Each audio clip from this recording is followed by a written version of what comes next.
Hi all, welcome to my channel. നമ്മൾ ഇന്നിവിടെ പഠിക്കാൻ പോകുന്നത് CBSE 10ാം ക്ലാസ്സിലെ സെക്കൻഡ് ചാപ്റ്ററായ പോളിനോമിയൽസ് എന്ന ചാപ്റ്ററാണ്. പോളിനോമിയൽസിൽ നമ്മൾ ഡിഗ്രി അനുസരിച്ച് linear polynomial, quadratic polynomial, cubic polynomial എന്നിങ്ങനെ തിരിച്ചിട്ടുണ്ട്. അപ്പോൾ ആദ്യം നമ്മൾ ലീനിയർ പോളിനോമിയൽ എന്താണെന്ന് നോക്കാം. ലീനിയർ പോളിനോമിയൽ എന്ന് പറഞ്ഞാൽ നമുക്കതിൻ്റെ ഫോം AX + B, ഇതാണ് ലീനിയർ പോളിനോമിയലിൻ്റെ form. Linear polynomial 3x + 2, example നോക്കാം. 3x + 2, ഇതിൽ എക്സിൻ്റെ പവർ 1 അല്ലേ, ആ 1 ആണ് അതിൻ്റെ ഡിഗ്രി. അപ്പോൾ ഡിഗ്രി 1 ആയിട്ട് വരുന്ന പോളിനോമിയലാണ് ലീനിയർ പോളിനോമിയൽ. അപ്പോൾ ഡിഗ്രി ഒന്നും കൂടെ പറഞ്ഞുതരാം. 3x, എക്സിൻ്റെ പവർ 1. അപ്പോൾ നമ്മൾ ഈ പവറാണ് നമ്മുടെ ഡിഗ്രി, അതായത് ഇവിടെ 1 ആണ് നമ്മുടെ ഡിഗ്രി. ഇനി എക്സിന് മുൻപുള്ള നമ്പർ നോക്കാം, 3, അതാണ് നമ്മൾ കോയിഫിഷ്യൻ്റ് എന്ന് പറയുന്നത്. എക്സിന് മുൻപുള്ള നമ്പർ കോയിഫിഷ്യൻറ്റും എക്സിൻ്റെ പവറായിട്ട് വരുന്നത് ഡിഗ്രി. അപ്പോൾ അതാണ് നമ്മൾ കോയിഫിഷ്യൻ്റ് എന്ന് പറയുന്നത്. 3 കോയിഫിഷ്യൻറ്റ് 1 ഡിഗ്രി. അപ്പോൾ ലീനിയർ പോളിനോമിയൽ എപ്പോഴും എന്തായിരിക്കും? ഡിഗ്രി 1 ആയിരിക്കും. ഡിഗ്രി 1 ആയിട്ട് വരുന്ന പോളിനോമിയലാണ് ലീനിയർ പോളിനോമിയൽ. ലീനിയർ പോളിനോമിയൽ എന്താണെന്ന് എല്ലാവർക്കും മനസ്സിലായല്ലോ. അടുത്തത് quadratic polynomial. Quadratic polynomial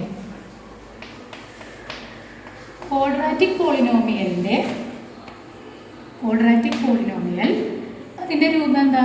AX² + BX + C, ഇതാണ് അതിൻ്റെ ഫോം. അപ്പോൾ തന്നെ നമുക്ക് മനസ്സിലായിട്ടുണ്ട് ക്വാഡ്രാറ്റിക് പോളിനോമിയൽ എന്ന് പറഞ്ഞാൽ അതിൻ്റെ ഡിഗ്രി എത്രയായിരിക്കും? ഡിഗ്രി 2. അപ്പോൾ നമ്മൾ 3x² + 5x + 6. അപ്പോൾ നമുക്ക് ഇങ്ങനെ എഴുതാം. അപ്പോൾ ഡിഗ്രി 2 ആയിട്ട് വരുന്ന പോളിനോമിയലാണ് എന്ത്? Quadratic polynomial. ഇവിടെ നമ്മൾ AX² + BX + C. ഇപ്പോൾ ലീനിയർ പോളിനോമിയലും ക്വാഡ്രാറ്റിക് പോളിനോമിയലും എല്ലാവർക്കും മനസ്സിലായല്ലോ. ലീനിയർ പോളിനോമിയൽ എന്നാൽ എന്താ? ഡിഗ്രി 1 ആയിട്ടുള്ള പോളിനോമിയലും. ക്വാഡ്രാറ്റിക് പോളിനോമിയൽ എന്നാൽ ഡിഗ്രി 2 ആയിട്ടുള്ള പോളിനോമിയലും. അടുത്ത് വരുന്നത് ക്യൂബിക് പോളിനോമിയൽ.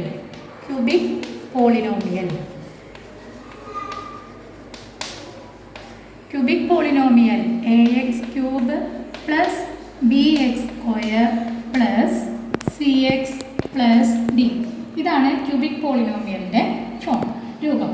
അപ്പോൾ നമുക്കതിനെ ക്യൂബിക് പോളിനോമിയൽ 2x³ + 5x² +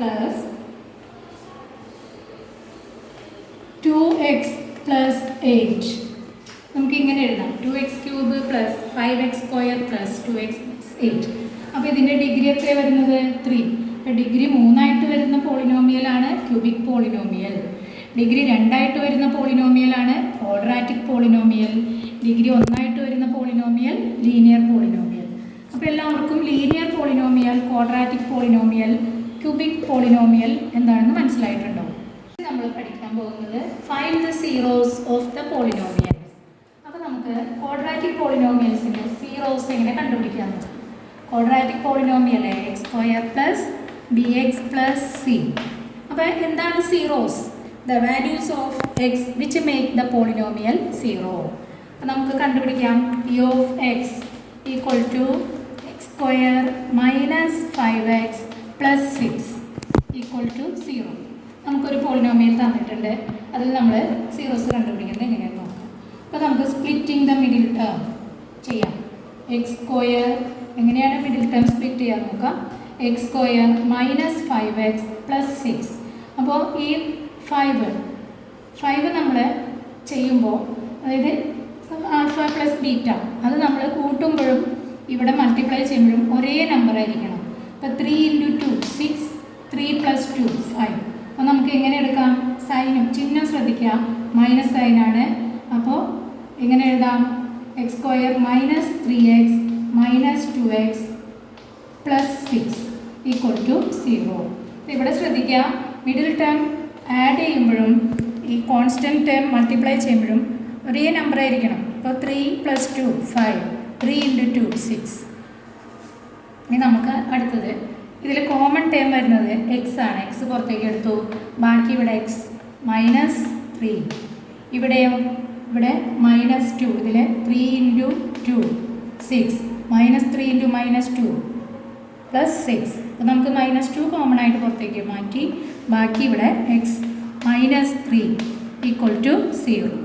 ഇനി നമ്മൾ ബ്രാക്കറ്റിൽ വന്നിരിക്കുന്ന ടേംസ് രണ്ടും കോമൺ ആയിട്ട് വന്നിരിക്കുന്നത്. അപ്പോൾ നമ്മൾ x-3 ബാക്കി വന്നിരിക്കുന്ന ടേം x-2 = 0.